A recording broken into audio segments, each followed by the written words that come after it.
Sikilizeni neno la Mungu, kitabu cha 5 cha Musa kiitwacho Kumbukumbu la Torati, sura ile ya 34 na aya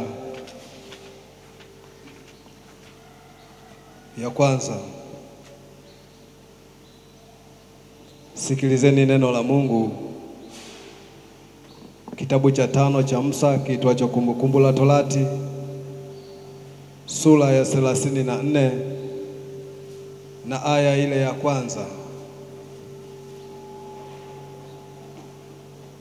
Musa akapanda kutoka uwanda wa Moabu mpaka mlima Nebo hata kile Iska kukabili Yeriko. Bwana akamwonyesha nchi yote ya Gileadi hata Dani na Naftali yote na nchi ya Efraimu na Manase na nchi yote ya Yuda mpaka bahari ya magharibi na Negebu na uwanja wa bonde la Yeriko, mji wa mitende hata mpaka wa Soali. Bwana akamwambia, hii ndiyo nchi niliyowapia Ibrahimu na Isaka na Yakobo, nikisema nitawapa wazao wako. Basi nimekuonyesha kwa macho yako, lakini hutavuka huko.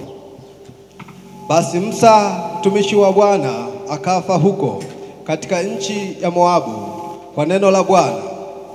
Akamzika bondeni katika nchi ya Moabu kukabili Beseli Peori, lakini hapana mtu ajuaye kaburi lake hata leo. Musa alikuwa mtu wa miaka 120 alipokufa. Jicho lake halikupofuka wala nguvu za mwili wake hazikupunguka. Wana wa Israeli wakamwombolezea Musa katika uwanda wa Moabu siku 30. Basi siku za maombolezo ya matanga ya Musa zikaisha, na Yoshua mwana wa Nuni alikuwa amejaa roho ya hekima, maana Musa alikuwa amemwekea mikono yake juu yake. Wana wa Israeli wakamsikiliza, wakafanya kama Bwana alivyomwamuru Musa. Wala haijainuka tena katika Israeli nabii kama Musa, ambaye Bwana alimjua uso kwa uso, katika ishara zote na maajabu yote ambayo Bwana alimtuma kuyatenda katika nchi ya Misri, kwa Farao na kwa watumishi wake wote, na kwa nchi yote na kwa nchi yake yote, na katika ule mkono wa nguvu wote, tena katika ule utisho mkuu wote alioutenda Musa machoni pa Israeli wote. Hili ndilo neno la Mungu.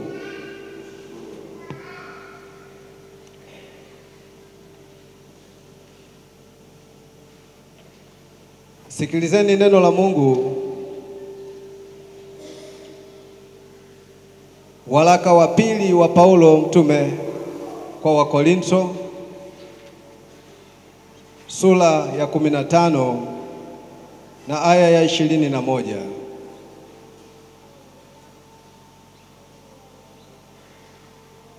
Sikilizeni neno la Mungu.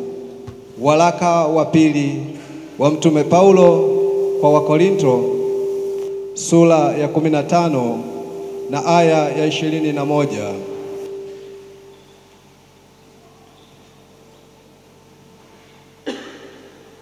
Maana kwa kuwa mauti ililetwa na mtu, kadhalika na kiama ya wafu ililetwa na mtu.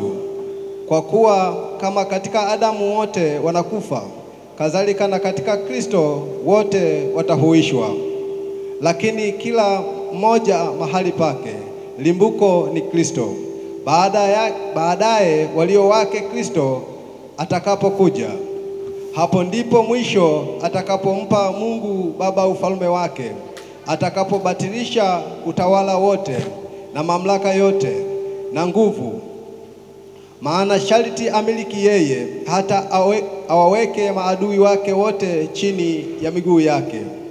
Adui wa mwisho atakayebatilishwa ni mauti, kwa kuwa alivitiisha vitu vyote chini ya miguu yake.